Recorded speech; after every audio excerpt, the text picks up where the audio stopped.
Okay, final episode. Let's just do some speed tests just to show this thing working. Alright, now I'll choose a nice big video frame size. Actually, I'll choose something a bit smaller, 1920 by 1080, 8-bit. Now, what I'm going to do first, I'm going to test the internal Mac drive. I'm going to use a 1/2 GB file here, size, and I'm testing the Mac drive, which is like would be the C drive, which the operating system is on. It's got a lot of space still free on it. So here we go. I'm using this AGA video system disk tester. It's not ideal, but it'll give you an idea. Okay, so there you go. You know, about 78 megabytes a second you'll get from the internal disk of the Mac. Now we'll try another Mac internal disk. I've got a 320 gig SATA drive in another drive slot there. It's about 1/4 full. Let's try that one.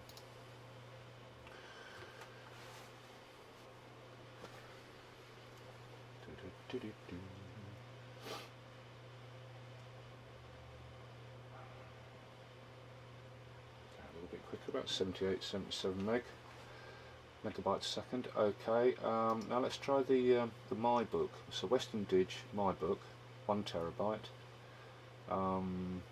It is about 1/4 full, and it's wired up to the Mac Pro with FireWire 800. Okay, here we go. Let's try that one. As you can see, it's about half the rate of the internal SATA, roughly, a little bit more.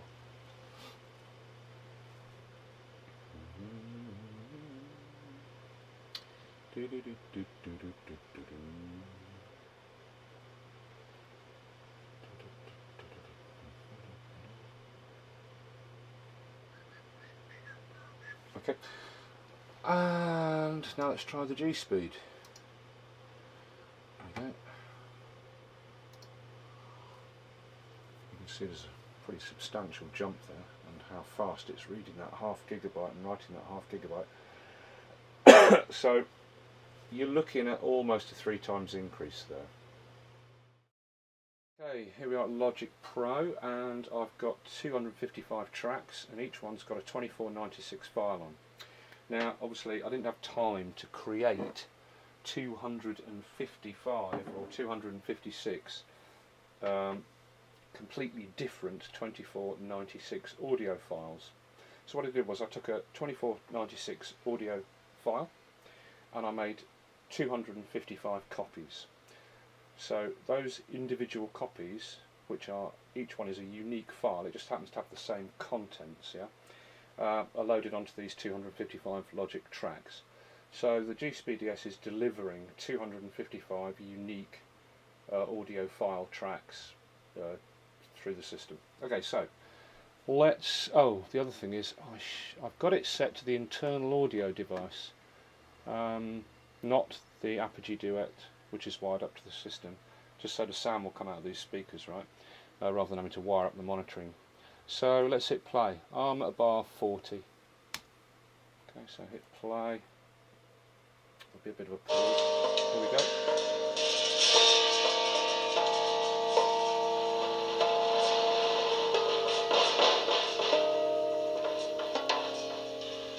Down at the disk meter there. Okay, what I'm going to do is slow the volume a bit. Okay, what I'm going to do is I'm just going to jump around the timeline. I'm going to jump forward to bar 90 something. Here we go, there'll be a pause. Just buffering, and there you go. I'll step back to bar 25. There'll be a pause for buffering.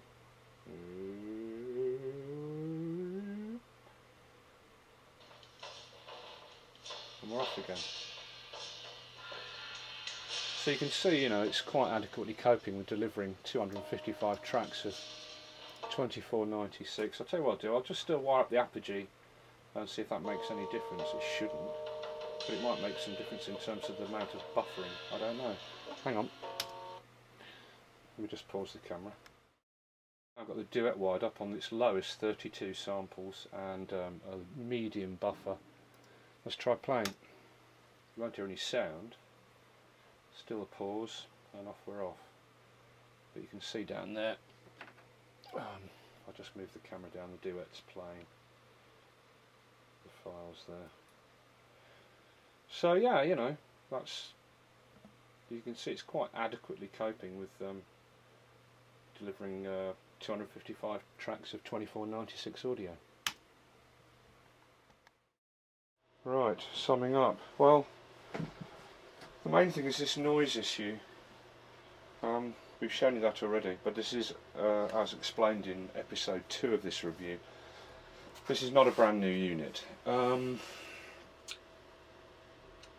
I've got a suspicion that when the new unit arrives, it's going to be about as noisy as this one. Now, in terms of a multi-track studio, a classic multi-track studio, where you've got the band in the other room playing and stuff, if you put this drive unit under a bench somewhere behind where you're monitoring,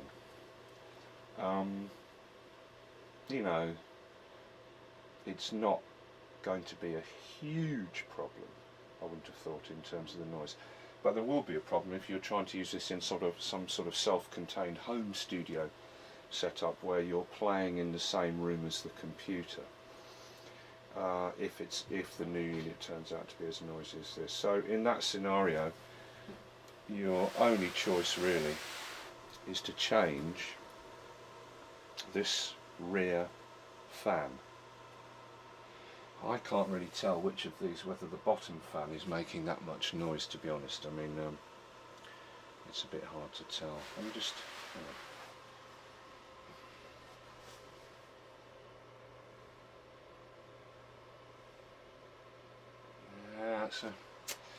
it's very, very hard to tell. I mean, I'm going to have a go at changing this fan anyway, and I may go to all that trouble and find out that the power supply, the smaller power supply fan at the bottom of the unit, that one down there, is still adding noise that makes it unacceptable for recording in the same room as this unit.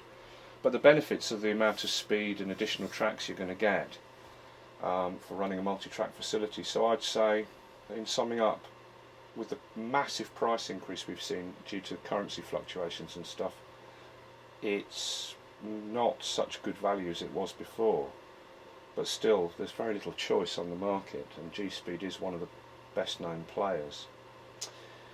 The scalability of them, the fact you can add more on, is a big bonus for this product.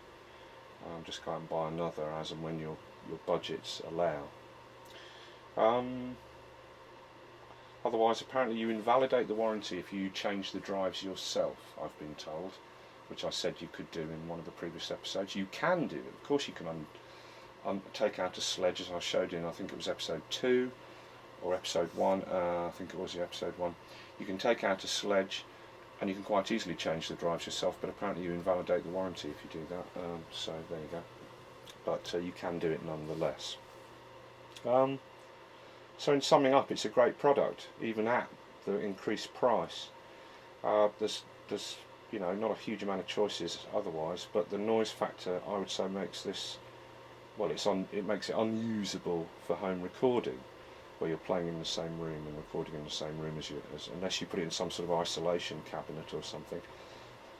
So anyway, there it is. It's a well-known product, so we thought we'd review it. For video or for getting high track rates, it's a scalable product and pretty ideal for the pro studio that's offering high multi-track rates. Okay, hope that was useful to everybody.